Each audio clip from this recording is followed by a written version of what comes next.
So you know what that means? Transformation. And I've been consistent. It's not like today. I've not been intoxicated since 2018. I've not had a drop of alcohol. I've not held cigarettes. I've not held weed. I've not taken anything to make me high. Don't you understand? It takes 5 years to confirm if you've really recovered from drugs. So I am fully recovered because I decided to rewrite my story. I want someone in this room. I don't want you to say, oh, but my story is not that of drugs. No. I want you to take the energy that I summoned coming out of that dark place to rebirth myself to become who I am today. So what that means is that every one of you in this room can rebirth yourself and design yourself to be successful, to be dedicated to a life of excellence. I tell you something, the life of excellence I chose, it radiates around me. Everything I do it in excellence, right? What does that mean? It means that if you give me a tax, it's only going to come out excellent. If you put me in, I can't be part of a broken system. As far as I'm into a system, it's functioning. In some years ago, when I set up my first office, we have a mentorship program we do every Monday. I told my colleague, I said, anybody that comes into this office with a negative energy has two options. He leaves or he changes. This place, it's only going to be positive people. Ayo is my chief of staff, and I met Ayo some years ago, and I met Ayo. Ayo, permit me to use your story, please. And his brother is my mechanic, and I met him there. He just finished school. And I brought Ayo in as my driver, right? Ayo started working for me as a driver. But Ayo had this distinctive spirit. He was able to shadow me perfectly. He was able to do the things, to learn from me fast. And Ayo dedicated his life to excellence immediately. And he started functioning just like I would function. And before you know, he rose to become an assistant, to become a chief of staff, to become a millionaire, Ayo handles my bill with his funds to the tune of 2 to 3 million naira before I reimburse him. This was somebody that a few years ago was struggling. You understand me? So people around me, I decided to use my story to help them to understand that in life, you can come out from a dark place and become somebody and become light. Ayo told me when he went for Christmas, he gave his parents money, gave everybody was happy, and I said, that is the spirit, that is the life. You understand? See, life is not about money. For me, I'm not after money. Money is the return reward for value. See, you create value long enough, money will find you. I tell you, if you didn't get anything from this, get this. Money is the return reward for value. At the point where you put money first, you've lost it. At the first, if there's anybody in this room that puts money first, you've lost it. You put value first, then money will find you. I didn't really know how much was what up until last year when I was going for a visa interview, when they asked me to bring my bank statement. To be honest, when I brought my bank statement, I remember when I was going to Spain with my family, I brought my bank statement, I looked at it, I called my wife, I said, oh my goodness, babe, see you understand? Now, reason, who tell me why? Because I don't put money first. I make money work for me. So I'm expecting money now as it's coming and pushing it somewhere. I don't keep money. I don't keep idle fund. Because, see, life is not about money. If you put money first, money can sway you. If I can buy you in this room, that means you don't have a willpower. You know what that means? But if I offer to buy you and you refuse to sell, I will respect you. There's a saying I love the most. They say if you sell your brother, the buyer will not trust you, right? If you sell yourself, the buyer will not respect you. Don't you understand? So I come into this room and I tell this young man that, guy, stand up, follow me. I'll give you 10K. And he refused to stand up. I said, I'll give you 20K. He said, no, you can't buy me. I said, I'll give you 50K. And this man just jumps up and says, okay, let's go. Do you think I respect him? Well, I respect this guy. There is pride in doing the right thing. See, the society has made us look at the wrong things as though they are right. One thing I want to let you know is that I'll not allow social media sway me. I'll never see drug as a good thing.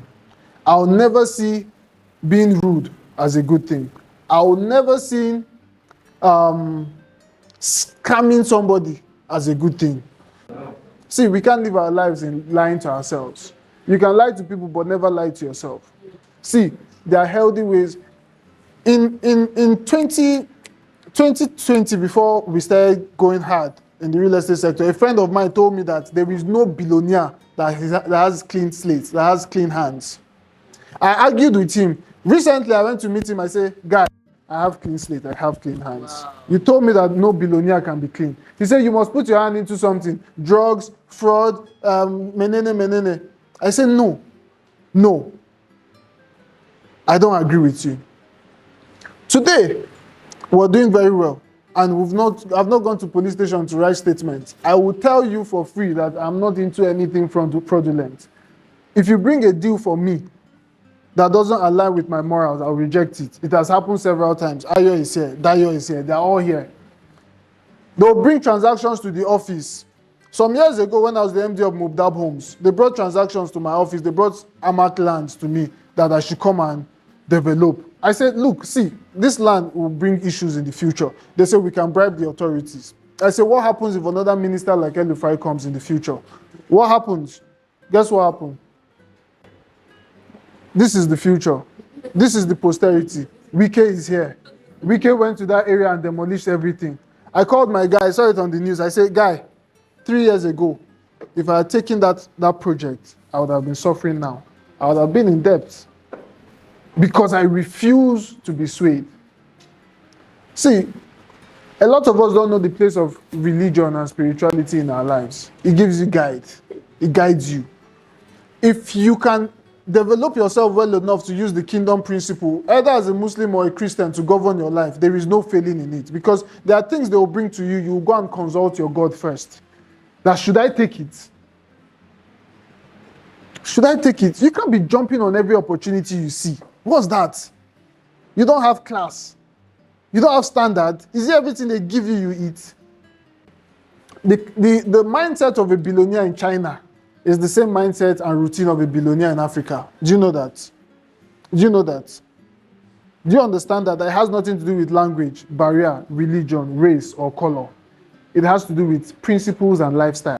What are our principles? What are our lifestyle? What time do you wake up in the morning? Each and every one of us in this room have 24 hours a day, right? That is one thing we have equally. Abi, do you have 12 hours? Who has more hours today or less? Morga, how many hours do you have today? 24. Do you have 16? Do you have 38? We all have 24. How do you use your 24 hours? That matters. So let me tell you how I use my 24 hours. So I sleep early.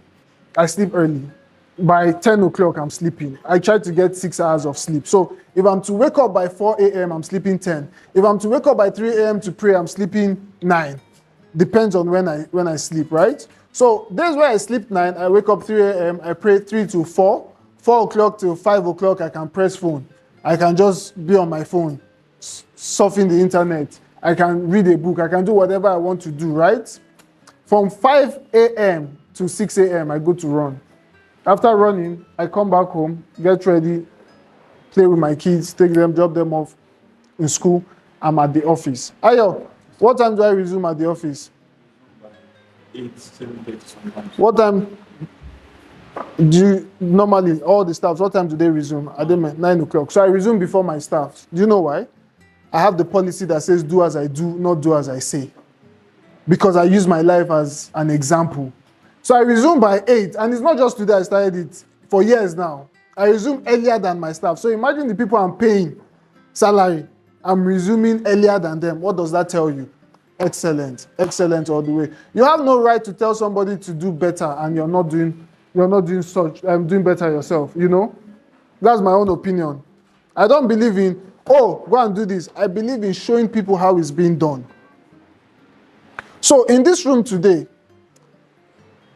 I want somebody to use my story as a beacon of hope to drive their recovery, to inspire themselves to become better.